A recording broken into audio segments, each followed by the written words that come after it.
hours of 4 and 5. So yes, I'm ready to listen in. And if you have other questions, I might have answered those questions because I have my own YouTube channel, which is called Travel Talk with Funmi. So you can check there, look through any of my videos. It might have answered any question that you have. If not, yeah, it helps me to know what to talk about and how to help you navigate this travel path. So today I'm going to be talking about tips. So usually when I talk about travel, I try to focus on tourism because I always say I'm not an expert. What I dish out here, what I say here, it's what I've gathered over the years from my travel experience. So it's like experience. I'm speaking from my own experience and the people that I've, put through the path, I've guided a lot of people through this process. So it feels like I know it like the back of my hand. And I feel like it's not, yeah, it can take time, it can be tiresome, but it's not undoable. So it's something that you can navigate. So yeah. But today, when I'm talking about my tips, it's not going to be about tourist visas only. It's going to be for tourists, students, and workers applying for visas. So it's basically like a guide. What I'll tell you, try to put in place, try to do before you begin your application. So this is not your application per se. This is not me guiding you through a particular application. This is me telling you what you need to do to prepare, to make it easy for you, to raise your chances of getting a positive outcome when you apply for that visa. That's why I was saying earlier that if you are one that you're looking to apply for a visa, you aspire to travel for work, be it for work, for leisure purposes, which is the tourism one, for study, which is the student visa, make sure you give it time. No matter what you do, I don't know, all the things I've mentioned, unless you're someone that already holds a visa, you can now say, yeah, I'm just going to hop and go. I want to travel next month. I have my visa already. Let me just pick up my passport and go. Or maybe I want to travel in 5 weeks, 6 weeks. If you have never applied before or you don't have a valid visa, I'm sure if you want to travel by December, maybe for Christmas, or maybe Easter, which is in April, you would have started making plans now because that's what you should do ideally. And today I'm going to be telling you about the tips to guide you through it. So I'll start with, if you want to travel for school, for work, or just to explore another country, with a tourist visa, then you will know that applying for a visa is one hurdle that you need to cross. Unfortunately, it is an hurdle for us as the Nigerian passport holders. Sometimes I get embarrassed by my passport because it kind of unleash, like there's a vibe that I get. I go somewhere, I have my head in the hair, walking with my shoulders high. But then the minute I bring out that passport, it just brings everything down. I don't know how. For example, you're in a bank in America, it's my money I want to withdraw. And then I get into the bank. It's happened to me not once, not twice. And so many times I just tell my brother, you know what? Let me put my money in your bank account. I don't want to bring this passport out. It's not like I'm ashamed of being a Nigerian. No, I'm not. I'm very patriotic. All these jackpot moves when you talk about it. I always tell people that, Shebi, we have some people that they have to remain as citizens of Nigeria. That's me. I believe so much in Nigeria. But then it does some things to me. So I go into the bank and I'm looking to withdraw from my own bank account. But the way it can be in the US, it's not like Nigeria that you just go in your bank and you say you want to withdraw like $1 million naira, and then you get your money. $1,000 right now, because of the fall in the dollar rate in the last week, it's like maybe 1.450. Before, during the summer, it was like 1.6. So you can just imagine anybody, I know you know that, can enter a bank in Nigeria and say, I've got maybe 5 million, 10 million in my bank account, and I wish to withdraw it. Or even if you're not getting cash, like, okay, it's a lot of money because of, withdrawal and everything. I need to make a transfer, or, you can go into your bank account. We can even do it easy on the app. Is that easy? Saying, oh, I want to send something. Maybe I want to buy a car. I want to buy, what am I even saying? Shebi keke napep is like maybe 4 point something million naira now. So like 5 million. So I want to buy a keke napep and I transfer 5 million. I'm sure like all of us in Nigeria, if we have the money sitting in our bank account, we can do it. But guess what? If you go to America and then you want to transfer like $1,000, you now start getting questions. Then if you now want to do like 2,000, they will now say, okay, you have to come into the banking now. Then they will say, can we see another means of ID? We can see your picture. We can see your face on the platform, but we need to see your picture. Then you now pull out Nigerian passport.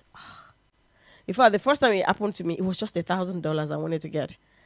And then $1,000 was going to be like maybe 200K. It was 200 naira then.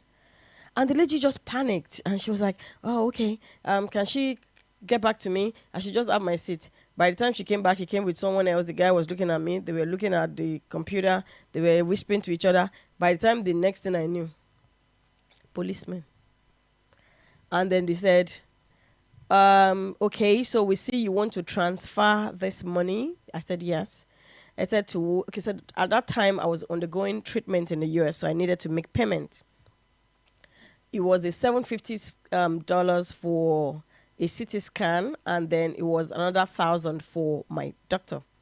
And then they were like, okay, so this person you are trying to move this money to, are they forcing you? I'm like, Egbami. No. He said, okay, so are you saying you willingly came to do this transaction? I'm like, okay, so it's not like we just want to be sure, that the money is actually yours and you want to willingly. I'm like, it's my own, it's my name. Should I come and sign again? They said, no, I don't need a signature. They even have e-signature there. I said, okay. So how can I, after all the back and forth, like trying to do this and that, they now said, okay, what they can do for me is I should move the money in bits, which I did. So since then, I'll just tell my brother, you know what? I'm coming to the US. What I'll just do is either I have my money in your bank account or I spend your credit card. Once I'm leaving, I give you the cash. I can't deal with all of this embarrassment again.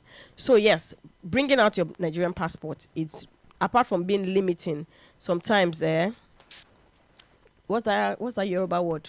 I know that there's something my brother used to say, Ojara wo. So it will like Ojara wo or Majasta, like there's just something it does, like it lessens you, like it makes you feel like less than equal. So yes. So if you are a Nigerian passport holder, you know that for us to travel is not up and go. You can't just pick up your passport. You have to go through that stress. Like Nigerians, they know we like stress, so they have decided to, make the stress more for us to apply for that visa. So it's a lot of work. So the first thing I would say today, like I said, I'll be sharing useful tips that would help you to navigate your visa application process. Of course, if you have done it before, then you might not be the one for this. But if you have done it before, but not on your own, so if you're trying for the first time or the first time on your own, then please sit back and listen as I share some useful tips with you. So today I'm going to talk about know the visa type you're applying for. A lot of people have gotten visa refusals because they do not know the visa type they're applying for. So ordinarily, if you are going for studies, you're a student, you are looking to go abroad to, further your education, you should know that the kind of visa or the type of visa that you should apply for is a student visa or a study visa. If you are going for work, it's a worker visa, a work permit, and then if you are going for leisure, like I always do, for tourism purposes, then you are going to be applying for a tourism visa. Now, it gets tricky because The embassies, they don't call it the same thing. The different embassies have different ways that they refer to this visa. For example, if you're going to be using, so I thought for if you're going to be going to like a Schengen country and you're going to apply for a tourism visa, they don't call it a tourism visa or a tourist visa or a visit visa or anything like that. They call it a temporary short stay. So you should know. It's called a temporary short stay, and then if you're going to be going for maybe like your studies, then it's called a permanent, long stay. So you should know all of this. If you're going to be applying for a tourism visa in the United Kingdom, it will be called a visitor visa. So now visitor visa, it now depends, you're applying for a 6 month, a 2 years, 5 years, or 10 years. Those are the categories that they have for for a visit visa. If you're going to be applying for a country like the US, it's called a B1, B2 visa. Now, the B1, B2, they will tell you tourism and business, and it as well covers medical. So the first thing I'm going to state today is that know the visa type that you're applying for. Because if you make a mistake and you apply for the wrong visa, you most likely get a denial because you're going to get so many things wrong. For example, now, a student visa, it gives you the right to be able to go to school as long as you've paid your fees, and then you have maybe a 20-hour work time that you can work in a month. So it gives you the right to work temporarily or part-time. The word I'm looking for is to work part-time. And on the other hand, if you were applying for maybe a business visa or a visitor visa, which is for tourism, you cannot work. If you are applying for a work permit or a worker's visa, is totally different from that of a tourist visa or a student visa.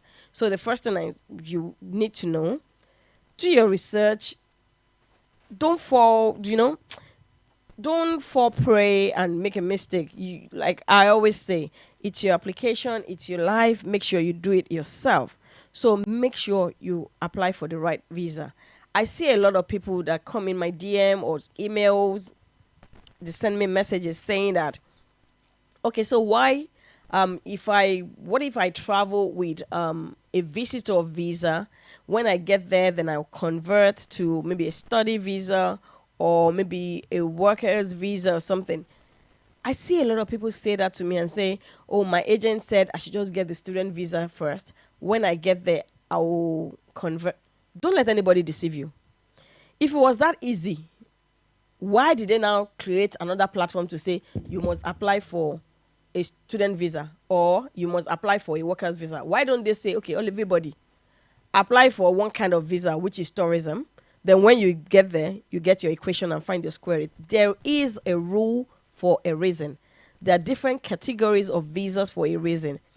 And if it was that easy, that's your uncle that went to the United Kingdom or the United States maybe like 5 years ago or 10 years ago, they would have come back to Nigeria if they had gotten their papers right. So it's not that easy. Let me speak Yoruba, the one my mother would say. Ma jekenyo kokon ton sajo.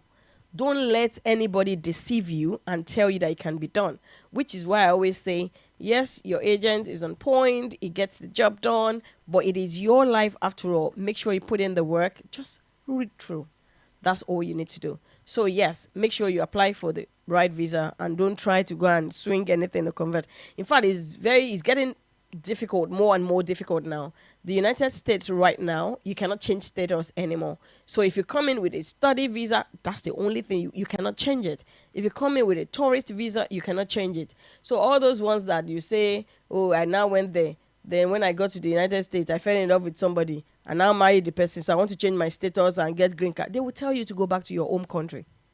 So there's no change of status in the United States. Again, you're filing for your father, your mother. They get everything done from Nigeria. They don't change status anymore there. So people that will say, oh, my child is filing for me, and then they go there and sit for 6 months and 1 year and saying, I'm waiting for my green card to come out.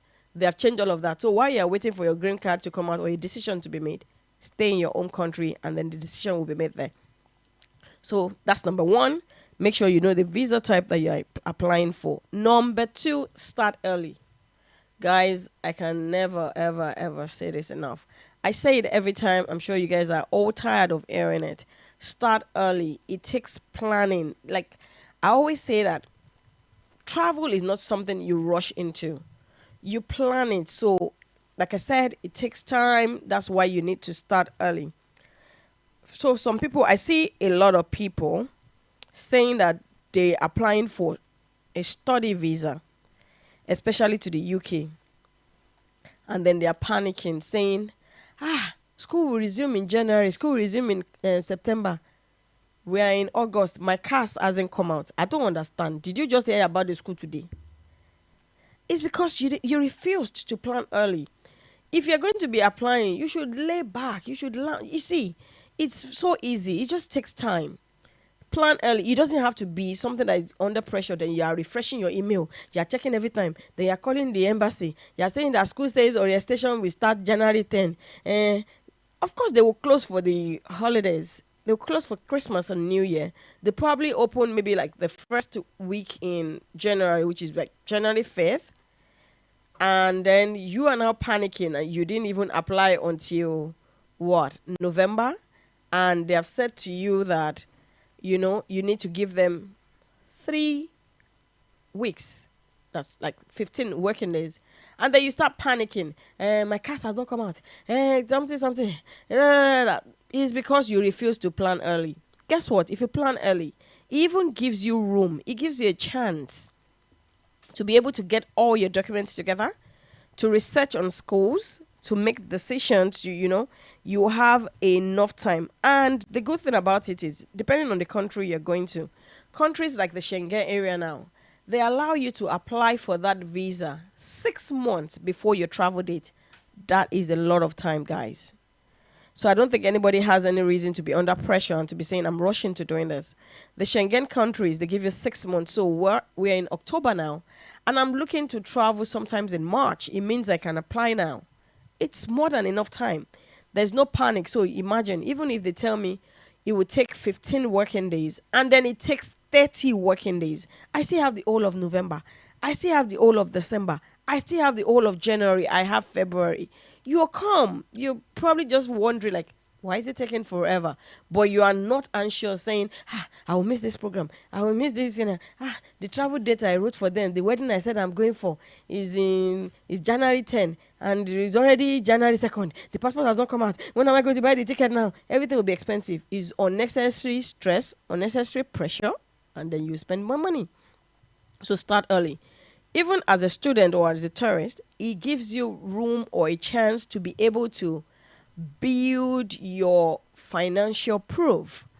Most embassies request for 6 months bank statement. Some even say they want 3 months bank statement.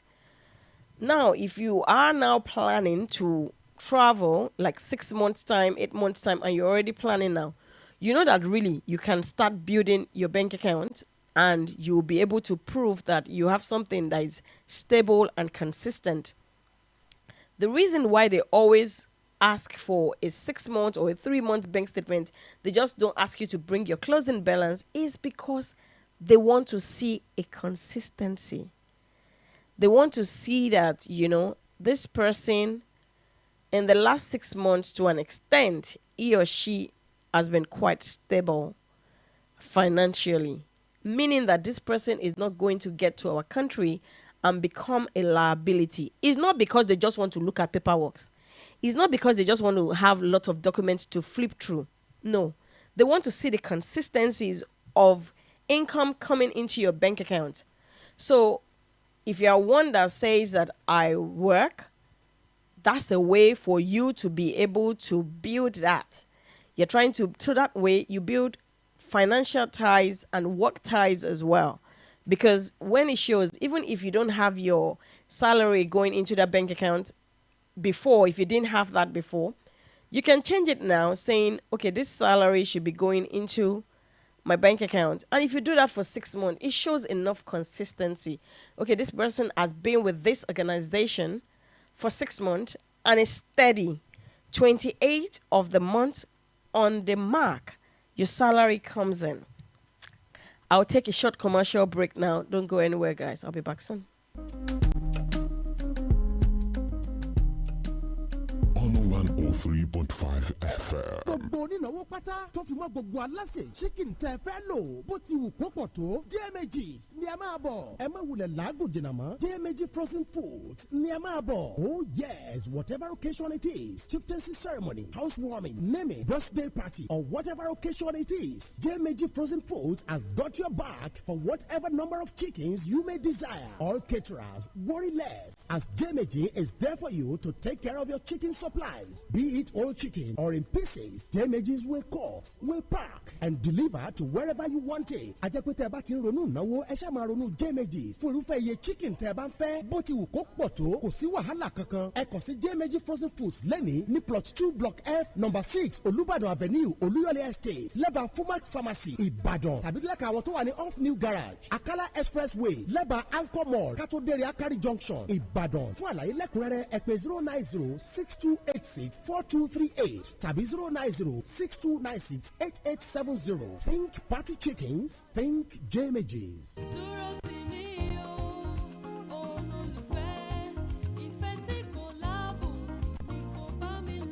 orúkọ mi ni Tọ́pẹ́ Odùọlá ẹ pàdé mi lórí ètò olólùfẹ́ níkànnì yìí ONU 103.5 FM Ìbàdàn gbogbo ọjọ́ ìṣẹ́gun Tuesday bẹ̀rẹ̀ látago 9 sí 10 lẹ́gbẹ̀rẹ́ abala àkọ́kọ́ lórí ètò lápè ní ìfẹ́ làkọjá òfin ní àyíngàn láti máa fún yín láwọn odù léyìí tí ó máa ran ìrìn àjò ìfẹ́ wa lọ́wọ́ abala kejì lápè ní ẹgbàmílámọ̀ràn ní àyíngàn láti máa wá ojútùú sí àwọn ìpèníjà eléyìí tá à ń kojú nínú ìrìn àjò ìfẹ́ abala tó kẹ́yìn lórí ètò lápè ní ẹ bá mi wá ìfẹ́ mi tá a pìyàmọ́ fáwọn tó ń wọkọ̀ àtàwọn tó ń wáyà. ẹ má gbàgbé o gbogbo ọjọ́ ìṣẹ́gun Tuesday láago 9 sí 10 alẹ́ lórí ìkànnì yìí ONU 103.5 FM olólùfẹ́ tọ̀sẹ̀ ìyádùn yùgbàyùgbà mini jọjọ jọjọ ń kíjọ. olólùfẹ́ angel of my life. On 103.5 FM. Your integrated station. My blessing come now, favor fall down on me, goodness and mercy follow me every day, everything. Good evening and welcome back. This is still Honor 103.5 FM and you're on to Travel Talk with Funmi.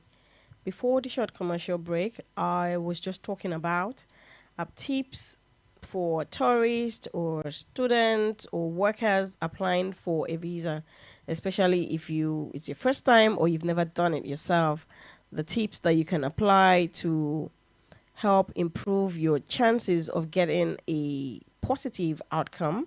And the first thing I talked about was that knowing the visa type that you apply for.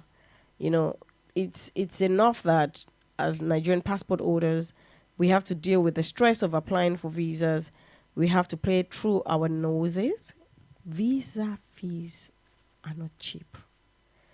So you can now imagine you pay, and these fees, they tell you outright, they're not refundable, irrespective of the decision. They're not refundable.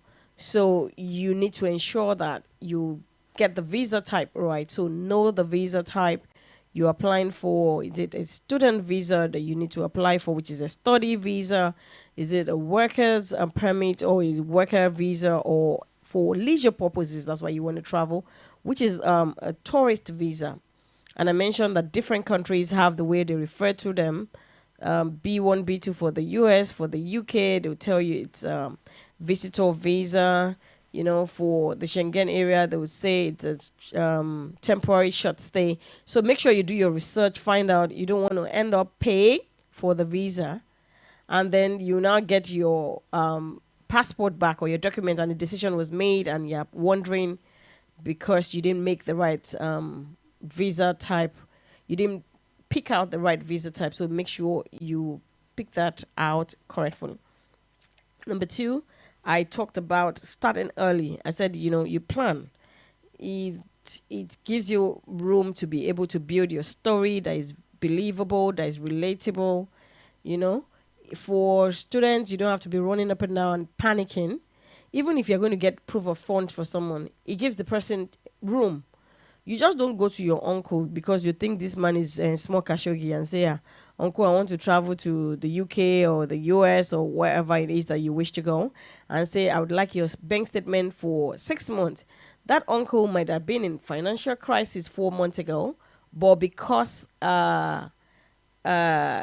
had investment here and there, he didn't have maybe the raw cash or liquid cash, just assets, and of course nobody would know. So its bank account might not be what you need for your application then. So yeah, start early. I tend to tell people, I remember when my cousin was going to use my bank statement for the UK, that was in 2021. And when he was saying it to me, I just told her, I said, Damilola, it's not a good time. I just had twins. I'm still recovering. I'm sorry, you have to forget about this September admission. If you can do the admission for 2022 January, then I would have stabilized a little bit and I'll be able to help you. But just having my twins, then getting to Nigeria in March, April, and then you think that I have a bank account that is booming that I will give you in like June to go and apply for visa that you want to travel in September, I'm sorry, I won't be able to help you. But if you can wait till the end of the year, which he did. So anybody that is sponsoring you, the person might not have liquid cash flowing in their bank account. So make sure that you let them know that you would be interested, or you would want them to be your sponsor, and make sure you make them understand that, it's not like you're going to have access to their phones or anything. It's just you need their bank account. And part of planning early will let you know, because some people might not want you to know their worth, and they will never give you that bank statement. I've had people, it happened to, a woman was going to travel. She needed a brother-in-law's bank statement.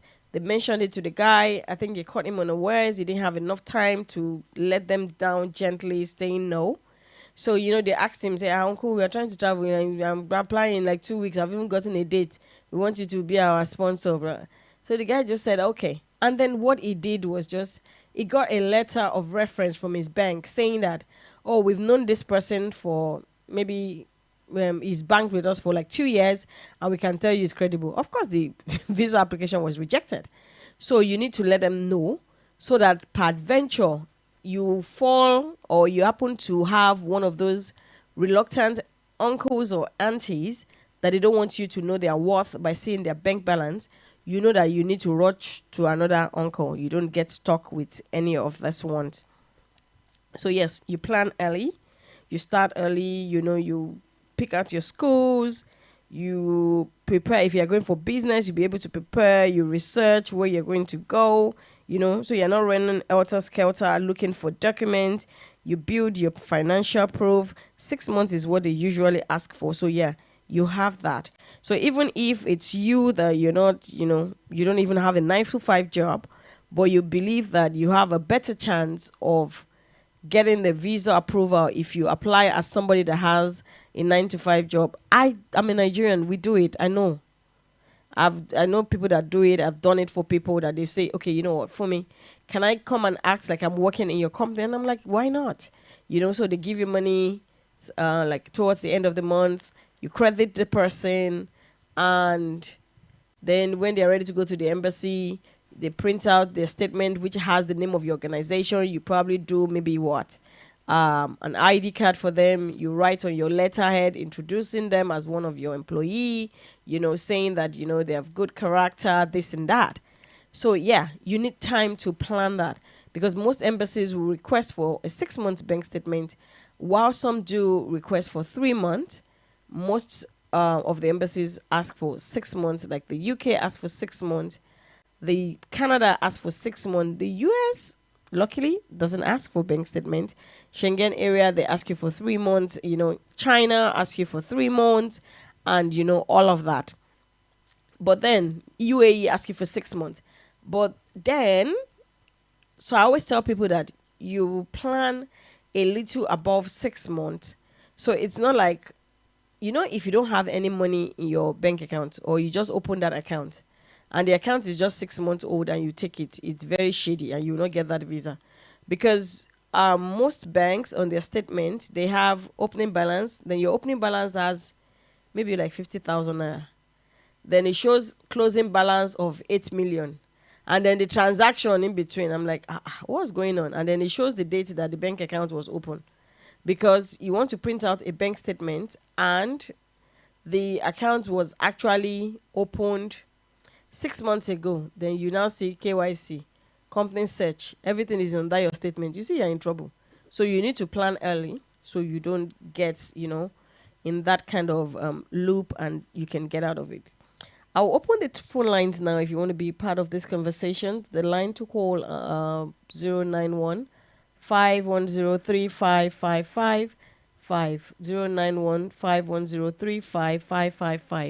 You can also call 0704 800 1035. That's 0704 800 1035. We're streaming live on the official Facebook and YouTube channel of the station, which both are on a 103.5 FM. So you can join in. If you have any questions, contributions, suggestions, is welcome. I'll be very happy to hear from someone. So yeah, it helps you to be able to build your financial proof. And then the third I'll talk about is your bank statement. Like I said, usually this bank statement, they request for it because they want to pick a kind of pattern and consistency in your finances. And then, when you bring your bank statement and it shows that you have maybe like a 9 to 5, or maybe you're an entrepreneur and you show that this is the money's coming to my account, with your bank statement, they see the consistency. So this person has a business that is thriving. It's not a business that is struggling. So we don't even have to bother so much. When somebody has a business that is thriving, like their turnover, I'm not saying your closing balance, your turnover in a month is like 50 million. Your business is thriving. Your closing balance might be 2 million, but at least the turnover. And then they see that pattern and that consistency for 6 months. And then that way they can also spot the source of income. It doesn't look like you're just talking to a friend or a family member saying, can you deposit this huge chunk of money in my bank account? Trying to build an account that doesn't exist. If you are one that does a 9 to 5, you are gainfully employed, it shows your source of income because it will have the name of your organization showing, and in the description that your salaries is being paid. And if you are a business person, like I said, it shows the pattern, like, okay, monies are coming into this account. This person has